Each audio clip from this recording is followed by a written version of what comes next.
Treat training did not work for me. This is one of the most common complaints I hear about positive training.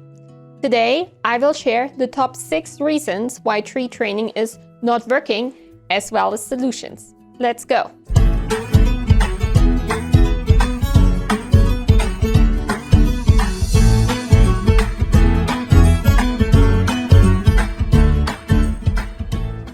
My dog is too excited to take treats outside. He won't even look at them. That is completely normal, and we can work through it. The majority of dogs are actually not able to take treats in distracting environments right from the start of training. So the fact that your dog is unable to take treats outside does not mean that training won't work. It just means that we need some extra steps before we can use food rewards outside. The best way to build up your dog's ability to take treats outside is to actually start out with training inside and then slowly transition the skill to harder environments. My favorite exercise is to have dog owners practice easy skills with their dog right next to the front door with the front door closed. If the dog is doing well, I have them open the front door just a teeny tiny bit and then they continue training. If the dog is showing us that they can do this, we open the door a little bit further, and so on. Over the course of a few sessions, most dogs are able to progress to the point where they can train with the front door completely open. And eventually, they can train right outside the home. By the way, this is a crucial concept, no matter what behavior you're working on. When your dog is not able to perform a skill, such as taking treats outside, you should always go back to the last place at which your dog was successful and then slowly increase the criteria from there. In our case, our dog was failing at eating treats outside, but the dog was successful at eating treats inside. So we went back to taking treats inside and then very gradually bridged the gap by introducing intermediate steps. Number 2 reason why treat training fails. My dog only listens if treats are on the line. So basically, as long as you hold a treat, the dog does what you ask, but if you do not hold a treat, they don't care. First of all, I have to note that this is actually a behavior that we create ourselves by having wrong training mechanics. Let's say we teach our dog a behavior, say spin to the left. Then we notice that the dog will do the behavior extra nice and fast when we hold a treat, especially a high-value treat. That actually trains us as the humans to hold a treat every time that we ask for behavior. Because it's simply fun to see a dog do their trick extra fast and enthusiastically. Until one day, we do not have a treat. So we don't have anything to show to the dog. We cue the behavior and the dog probably still does the behavior, but does not get rewarded. And that's a problem because now the dog learns when the human shows me a treat, responding to a cue will pay off, so I will do it. But when the human does not show me a treat, then responding won't pay off, so I will not do it. This is something that we have to fix in our own reward mechanics. In order to get your dog to respond regardless of whether or not they see their future reward, you need to vary whether the reward is visible in training. You can start by showing your dog a treat and putting the treat right next to you. Then you ask for an easy behavior. Your dog will probably do it because they see that the treat is close. When the dog performs the behavior, you reward them. Next, you show your dog the treat and put it a little further away. Ask for behavior and then reward with the treat. You keep doing this, gradually increasing the distance to where you place the treat. Over time, this will build up the trust in your dog that even if you do not hold a treat over their nose, they will get rewarded. But you need to be patient with this. It may take 1 or 2 weeks of consistent practice to make sure your dog no longer expects to see the treat if they have a long history of being bribed. Treat training problem number 3. My dog does not understand what I'm asking, they only follow the treat. That's an issue of confusing lures and rewards. Lures are often used to teach the beginning stages of certain behaviors. For example, you can lure your dog into a sitting position, or into a down position, or in a circle for a spin, or into heel position.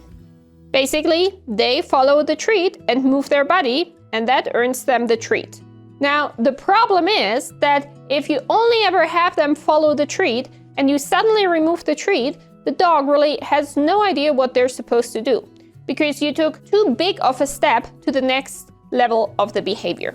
I really like to fade treats by rubbing the treat between my fingers and then luring with my hand that does not anymore have a treat.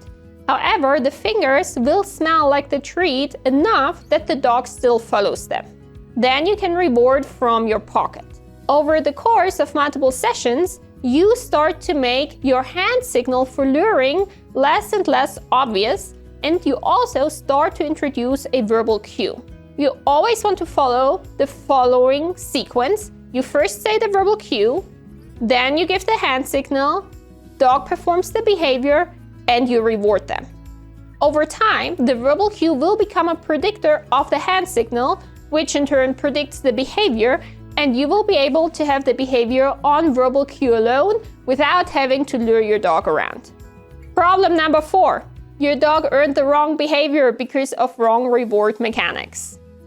My dog does not walk well if I carry treats with me. He will jump in front of me and keep asking for treats until they're all finished.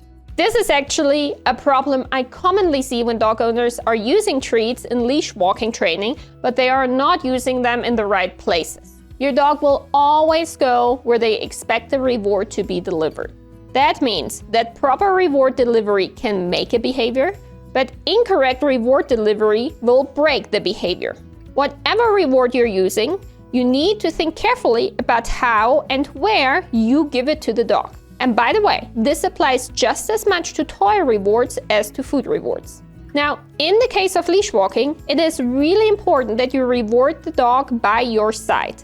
If you are consistent about rewarding next to you, this is where the dog will stay, because they always gravitate to where the reward will be. However, if you reward your dog in front of you, maybe even for sitting in front of you, then this is what they will do. And obviously, in leash walking, it's very inconvenient if the dog constantly jumps in front of you and sits. So, if you struggle with your dog having learned a wrong behavior through using food rewards, it likely was because you did not think carefully about where and how to deliver them. And if you change where and how you deliver them, you can change the behavior. Problem number 5 of training with treats.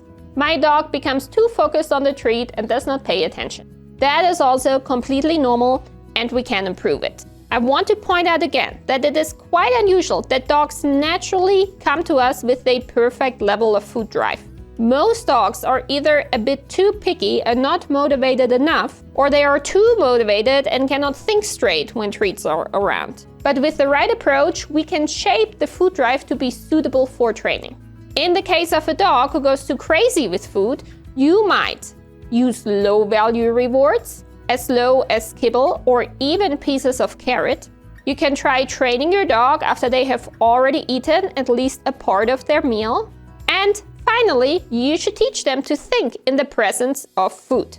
For example, you can take a Tupperware with kibble, put a lid on it, and train your dog right next to it. That way, your dog can see that food is available, and that will put them in this excited state, but they cannot self-reward by diving right in. You ask your dog for very easy behaviors and reward them. Now, this is not a one-session fix. It will take your dog some time to learn how to control an intense food drive, and that is okay.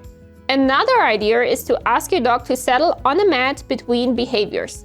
That way, we can give their brain a bit of time to rest and reset between skills, and they do not literally spin out of control. Finally, I have seen great success from giving dogs that are too crazy about food a lot of food puzzles. Food puzzles do not provide instant gratification, and the dog learns that they have to be calm and think in order to succeed. And the final problem with treat training? When my reactive dog is over her threshold, she does not care about treats at all. No treat will ever be as good as chasing a bunny for my boy. Basically, these are statements where the dog owner put the dog in an extremely difficult situation that often experience above threshold or being in the presence of wildlife, and then they showed the dog a treat, and the treat did not improve their behavior right away. First of all, yes. I would not expect a dog with no prior training to stop being reactive or stop wanting to chase wildlife just because we show them a treat. That is a fundamental misunderstanding of what treats are. Treats are not a magic wand that changes your dog's behavior in a second. The way we utilize treats in training is to gradually build a reinforcement history for behaviors. But the key here is gradually. In the case of a recall, for example, I would never put a dog next to such a tempting distraction like a bunny when starting training. Instead, when we are building a recall, we do this through a lot of successful repetitions in easy situations. We start out inside the home, then we slowly move to the back porch, the driveway, the front yard, to parks, to hiking trails, and we reward the dog for every successful recall. So by the time that they do encounter wildlife, they have a history of hundreds or thousands of successful recalls. And when they do see the bunny, they do not wager my treat versus chasing the bunny. I do not even have to hold the treat over their head. Instead, they have such an ingrained behavior history of always coming when called that I do not even have to show them the treat. So, if you are disappointed that treats did not instantly improve your dog's behavior, that is expected. The definition of reinforcement is something that makes a behavior more likely to occur. It is not something that immediately fixes all of your dog's problems. Treats are not magic wands. Treats are a way to build reinforcement histories for the behaviors we want to see. All right, those were the top 6 reasons why treat training is not working, as well as solutions. Of course, if you have any questions, feel free to drop them in the comments. And until next time, happy successful treat training!